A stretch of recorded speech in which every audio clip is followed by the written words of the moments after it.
Your stories don't define you. How you tell them will. Hi, I'm Sarah Elkins, your host and chief storymaker of Elkins Consulting. We share stories for many reasons, to persuade, to entertain, and to connect.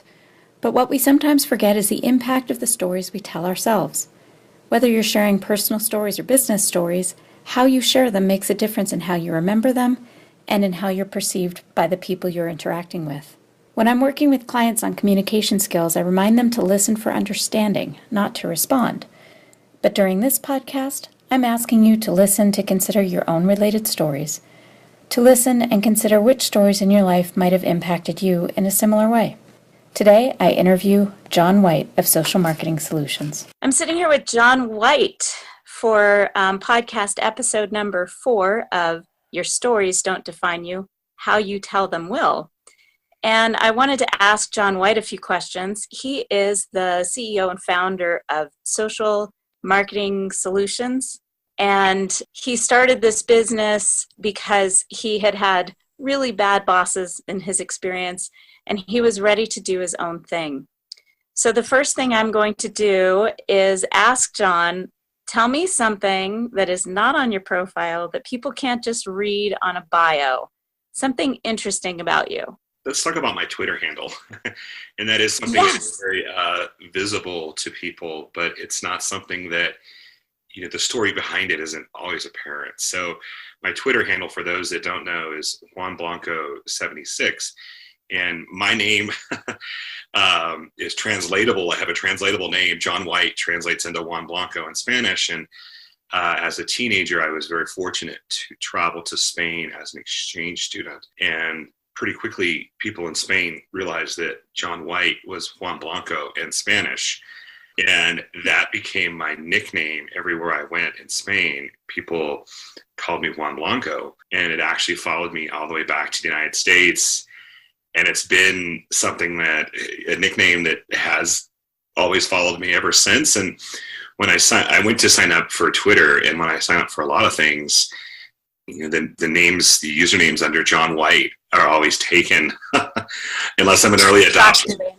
Really early adopter, because the name is so common. And when I signed up for Twitter, I just wasn't happy with any of the handles that I could get with John White, so I decided to go with my nickname. And at that point in time, I never envisioned having a personal brand or you having to tell the story behind Juan Blanco.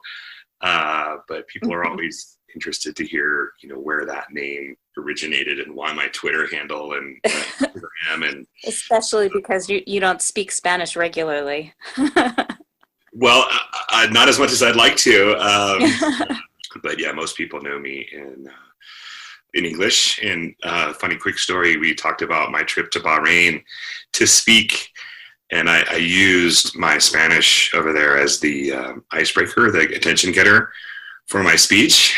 I started in Spanish, and the room was kind of murmuring before. And then once I broke into Spanish, it just got dead silent in there, and all the eyes were on me. And I did a few lines in Spanish, and I said, "Wait, you guys didn't know my presentation was in Spanish?"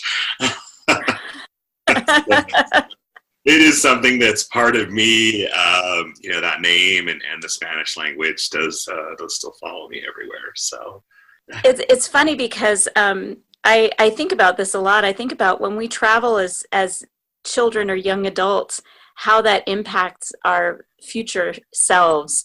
And it just, every time you talk about that time that you spent in Spain as a kid, I'm reminded of some of my other friends that went to study abroad in different countries. My brother was in Nîmes in France. I went to Brisbane in Australia. And my cousin just spent 2 years in Cambodia as a young adult in her mid-20s. And it changes you traveling like that. So I love that your Juan Blanco has stayed with you like that, because it definitely had an impact on your personal story. And there are so many memories. Every once in a while, you'll tell me a story about something that happened in Spain, and it just makes me smile that those have stuck with you for so long. It's why I encourage people to travel. Well, I was just going to say, me too. Everything you said is totally true about traveling. And, if I could share just one quick thing about that, it's amazing. Before I went, I remember being a teenager and thinking my entire world was within like a 5-mile radius of my home. And the thought of leaving that was really uncomfortable. And we talk about fear of missing out. FOMO is like, everywhere these days, but it was a real thing. And I honestly, unbelievably didn't want to go to Spain, the first time I went. It was because I thought about, oh, well, I'm going to miss so-and-so's birthday party, or I'm going to miss the swim, the pool party while I'm in Spain. Little did I realize I'd be, playing tennis from 100 yards from the ocean, and, all the incredible experiences I had over there. So traveling and being an exchange student is something I definitely want for my kids.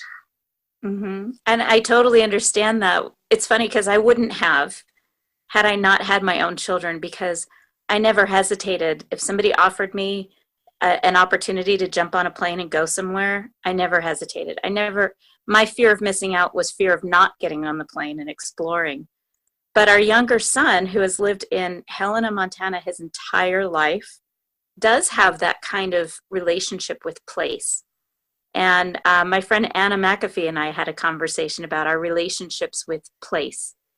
And our younger son, when we went to Europe the first time, we were gone for 2 weeks, and he was hesitant.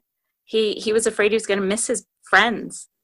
And I said, Max, that is the smaller of your fears of missing out. You'll be more sad if you miss out on this opportunity to go to Italy. And now, it must be 7 years later, he's so glad he went, and he still tells stories about that experience of going to see San Gimignano and the towers and torture museums and medieval villages. And he got to explore Florence and Rome. And now, at 16, he loves to talk about that experience. So yeah, when people hesitate to jump on a plane and go do something, I always tell them that don't miss out. You'll regret it. You won't regret missing a birthday party, but you will regret missing going to the beach in Spain. Absolutely. And it takes that initial experience sometimes to realize that. And that's why, now all these years later, I got the opportunity to hop on a plane and go to Bahrain, and, didn't give it a second thought, as soon as I had the opportunity, I said, sign me up. Right. And I was so pleased to see that. Certainly well earned, all the work that you've put into building your brand. So speaking of that, so the point of this podcast is really to dig into personal stories that were pivot points into who you are now. And every executive, every employee, every child has stories that impact them that they don't even necessarily recognize how that happened. And I like to help people look back at those times in their lives that started to define them and kind of dig into the internal messaging that's impacting them now. So you and I talked earlier about how you decided to go and get your MBA, but I'd like to hear the story of the actual situation, the moment in time or the hours in time that really triggered that desire to go back to school, even though you knew it was going to be really hard with kids at home and a job that you hated. Yeah, so let's talk about my desire to get a master's degree. It really started right after I finished my undergrad. And there was always, every year I found an excuse to put it off, year after year after year. And, the thing that finally got me off the fence and to, caused me to take action was I'd taken a job in the corporate world. And looking back, I know that I took it all for monetary reasons. The only reason I took the job was to make more money. Everything else about the job sounded off alarms, my inner alarm. And you ignored them. I ignored everything, that occurred to me as not feeling right during the interview process because of the almighty dollar. And I found myself in the job, and it was much worse than I could have ever imagined. Working for someone that was verbally abusive to not only myself, but to everyone in the office. It was always uncomfortable in the office. On Sunday evenings, I would start to get that pit of my stomach feeling. Just the thought of having to go in on Monday morning and working in that environment just was almost enough to make me sick every Sunday night. But it was really the one experience that put me over the edge was I was in a meeting with a local company talking about their technology needs. And I had made it to the final two vendors. So it was my company and one other company. And I was going in for what I thought was going to be the closing meeting. And when my boss at the time heard that I had a deal that could potentially close, of course, he wanted to come along and be a part of that meeting. And we got to the meeting, and we were there with the CFO of the company, and the two of them just did not. They clashed. They were butting heads right from the beginning, and it got very uncomfortable, well beyond my comfort point of how I deal with people and interact. And finally, they were both yelling at each other. They had raised their voices, and it had gotten that intense. And I backed away from the table and was kind of having what I would describe as an out-of-body moment. Like, is this really happening right now? And I felt like the situation was completely out of my control at that point. And about a minute later, she stands up from the table and she takes my neat little presentation and proposal that I had prepared, and taken the time to put like a nice little binder around it and prepare ROI models. And I put some time into this proposal, and she takes it and she throws it across the table at my boss and stands up and proceeds to use some 4-letter words to kick us out of our office and make it clear that we were never comfortable or never to come back or invited back. And when we got into his car, I could just tell that he was enraged, just in a rage. And he starts yelling at me for wasting his time, taking him on appointments that never were going to close. And first off, I didn't invite him. He invited himself on the appointment. And my thought was like, well, before you got involved, we had a 50-50 chance. I got it down from about 8 vendors to 2. And he starts to speed away, and we're flying through 30-mile-per-hour speed limit zones going 90, and then we get on the highway and he starts going 120, 125, weaving in and out of traffic with no turn signal and still raging.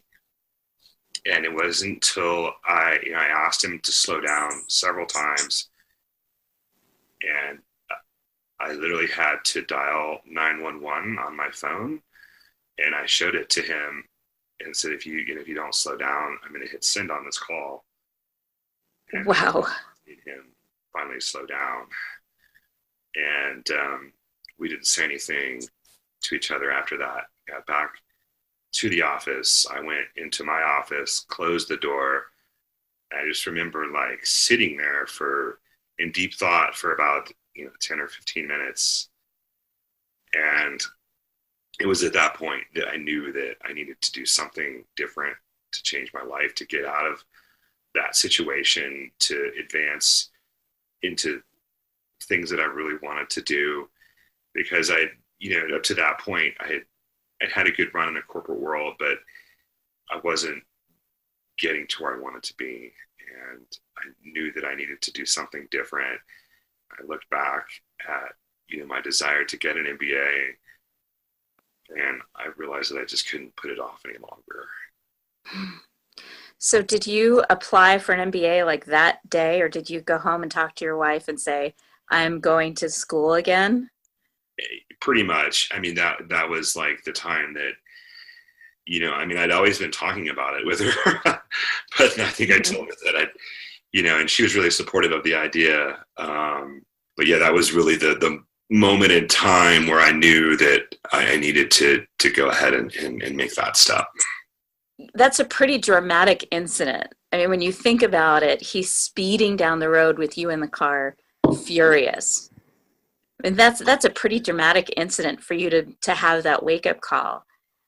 And I know you said that you had lots of red flags long before that. I mean, even in the interview, which was how much time between the interview and that incident? About 5 months. 5 months. So you had that's kind of a short. I was only at the company for 6 months. 6 horrific months. Yes, well, I don't think you're the only one that's been there. I know there are some of us that have had pretty awful situations like that, but I'm not sure any so life-threateningly dramatic. So it leads me to 2 questions. And the first is, what was it, do you think, that, I mean, how did they demonstrate that they didn't like each other from the moment your boss walked into the room with that woman? The one thing I remember is, and there were some things prior to that, but the one thing that really made the meeting go downward into a spiral was we talked about our installation fee, and she made an objection to what we wanted to charge for the install, and he turned it around on her and asked how much she charged her customers for installations, and it just got really tense and uncomfortable. Basically where he was saying, well, how can you sit across from us and ask us to lower or waive our installation fee when you have an installation fee?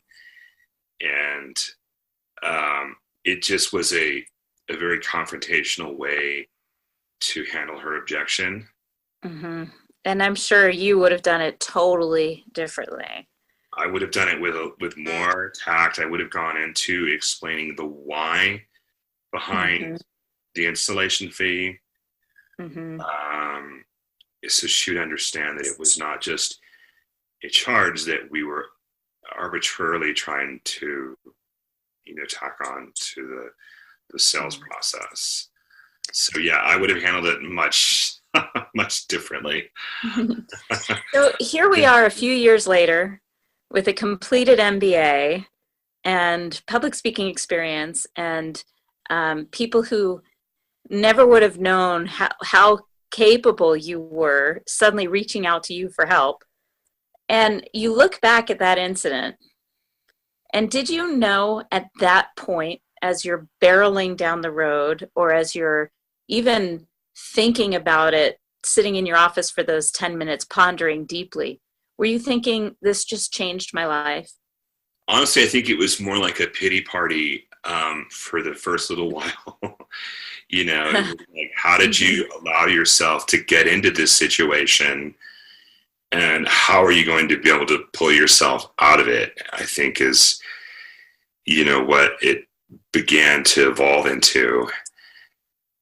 But I could have never imagined what that situation led to. And if you go back to my blog writing, it was the article I wrote about that experience that first went viral on LinkedIn.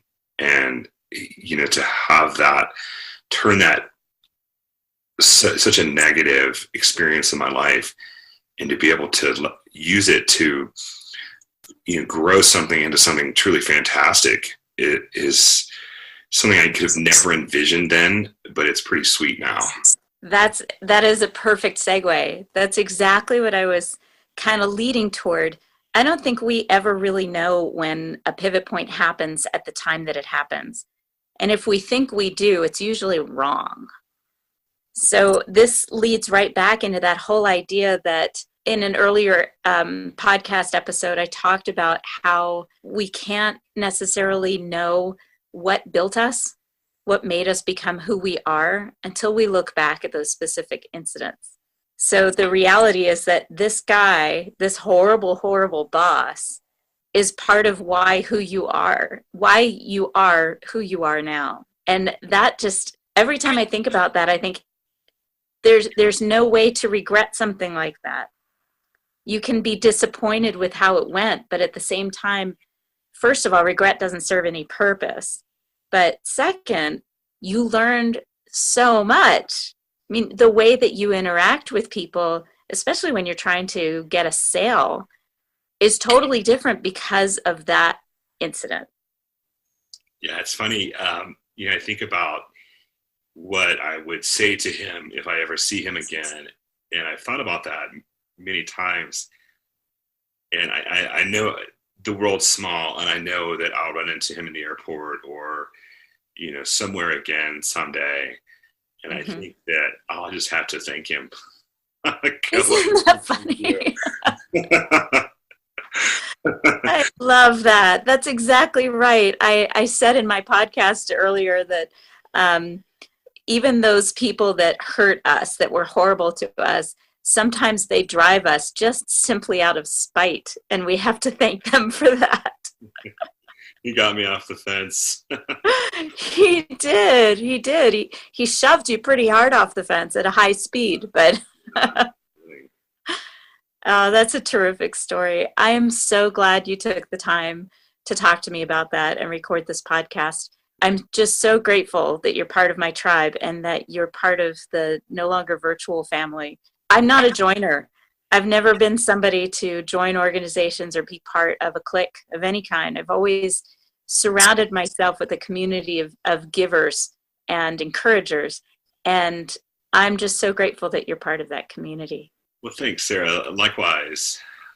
I mean, it's been great. And meeting the people are what, solidifies us, and it really creates who we are and gives us the inspiration to keep doing what we're doing. And No Longer Virtual is a community. And I'll share one quick story about another time that I realized recently the value of No Longer Virtual, the format that is set up with it being limited to 50 participants. I was recently in San Francisco for Dreamforce, the largest tech conference in the world. And I think there was 170,000 attendees. Oh my gosh. 18 different venues in downtown San Francisco. And I felt like at the end of the week that there were so many people there that I had conversations with a lot of different people, but I didn't connect with anyone. And, I look back to No Longer Virtual and the connections I made there. And you think of a conference, sometimes, people think, oh, well, I want to go to the big conferences because I want to have a chance to meet a lot of people and important people. And you hear of a conference with 50 participants and you think, well, maybe there's not as much value there because I won't have a chance to meet as many people. You may not meet as many people, but you will connect to more people than you would at a mega conference like Dreamforce, where I left at the end of the week and my head was spinning because I was running around downtown San Francisco trying to make it to the sessions on time. So the size of the event, the smaller community, is really something that sets No Longer Virtual apart from other events. Well, thank you for sharing that thought. I appreciate it. And thanks again for being my guest on this podcast. We'll see everybody in Denver. Thank you for listening to Your Stories Don't Define You, How You Share Them Will. Please visit my website for more podcast episodes, blog posts, and information about how I can help you develop and share your stories at elkinsconsulting.com.